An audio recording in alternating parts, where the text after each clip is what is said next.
com Jesus hoje? Queridos, o Espírito de Deus, o Espírito Santo. Sem o Espírito Santo, não há ligação de ensinamento entre Jesus e o seu discípulo.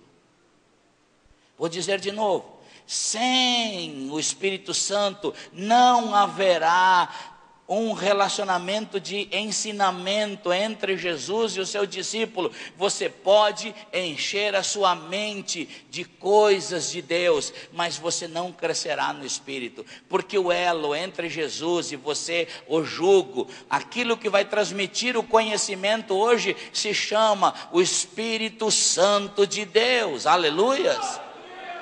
Existe uma diferença muito grande entre você receber um conhecimento humano que fica a nível de cérebro. Esse homem, o nome dele é Felipe. Esse moço aqui, o nome é James. Se o Felipe quer transmitir conhecimento humano, ele vai pronunciar da maneira do seu cérebro, o histórico para o cérebro do James. Ele não precisa disso aqui.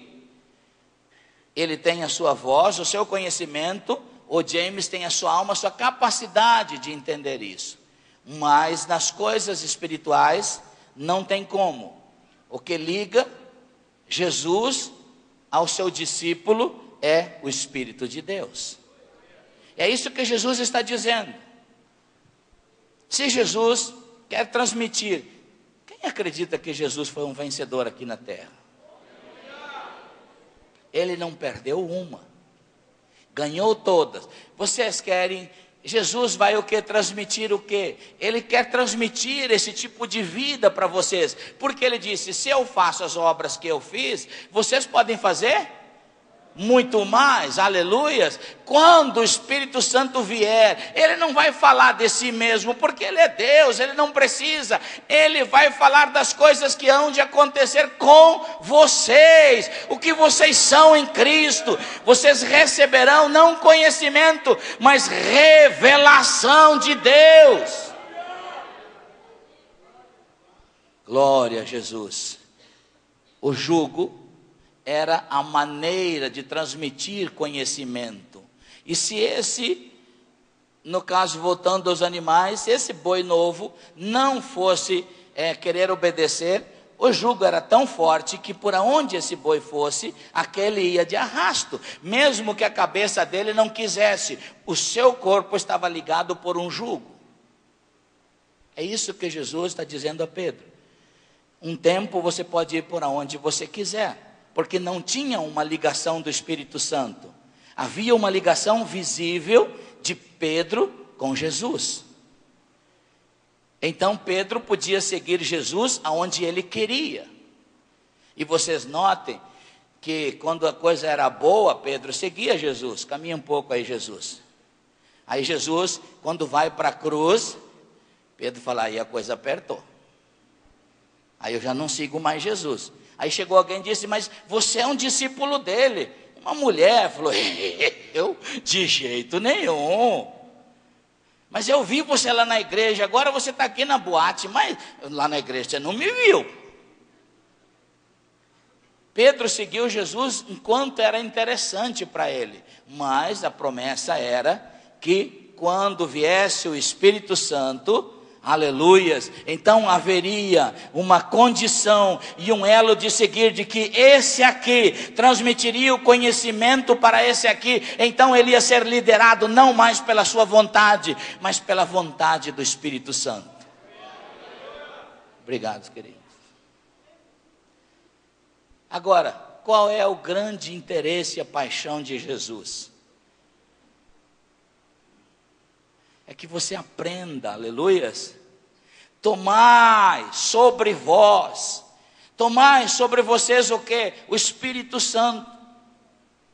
Para quê? A continuação está, e aprendam de Jesus, aleluias. Todo o ensinamento de Jesus foi para que você aprendesse dele, de Jesus, através do Espírito Santo. Por isso, quando você dedicar um tempo de oração em línguas, você não está falando com homens. Se eu ficar na frente de uma irmã, descer aqui e foram embaixo, ficar na frente dessas duas irmãs, 2 horas. Depois eu vou perguntar para elas o que houve. Nada. Eu posso falar alto, baixo. Tinha um amigo meu que ele foi para a Índia e ele queria provocar um pouco de, não sei se medo, alguma coisa nas pessoas que estavam servindo outros deuses lá no templo. E ele pensou, quando uma delas sair de lá, eu vou orar em língua, alto na frente dele. E quando a pessoa saiu, ele parou na frente, deu uma sapateada.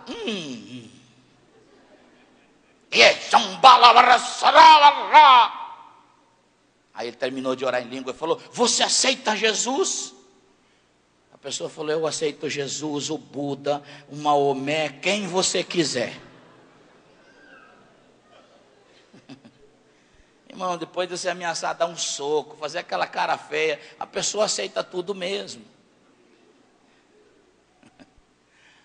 Mas tudo que Jesus quer é que você aprenda dele, aprender de Jesus.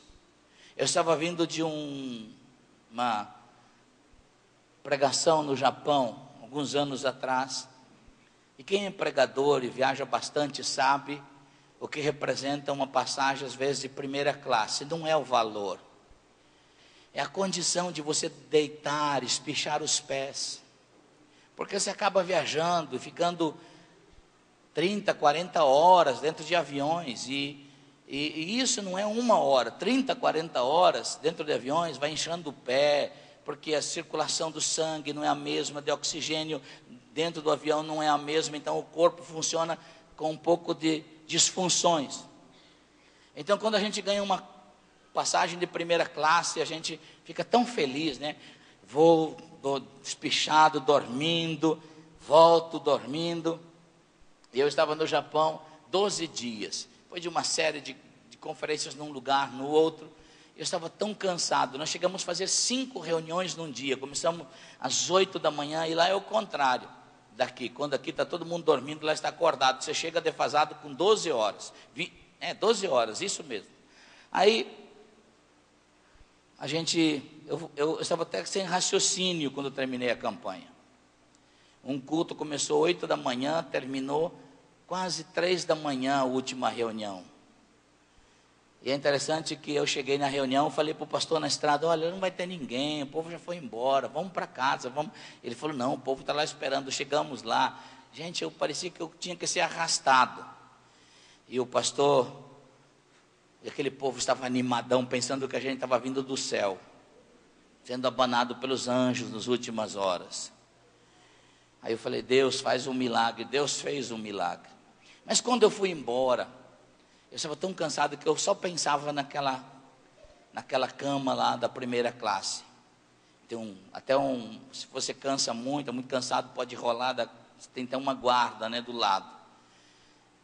Cheguei, comecei a raciocinar, vou dormir. Quando estava lá ainda sentado naquela poltrona imensa, chegou a aeromoça, não era mais tão aeromoça, era meio aerovelha, já tinha uns 50 anos de companhia. Elas entram jovenzinhas, mas todo mundo nessa carne vai envelhecer, aleluia. Mas regozije-se, está mais perto do céu, glória a Deus, aleluias. E também nas suas orações agradeça a Lancôme e outras coisas mais, né? Tem sido uma bênção, aleluia, principalmente para as mulheres. Mas eu estou lá, chega a moça e fala assim, você quer beber alguma coisa? Quase que eu falei para ela, posso espichar a cama e dormir? Mas aí ela foi buscar um suco para mim. E da primeira classe você tem cada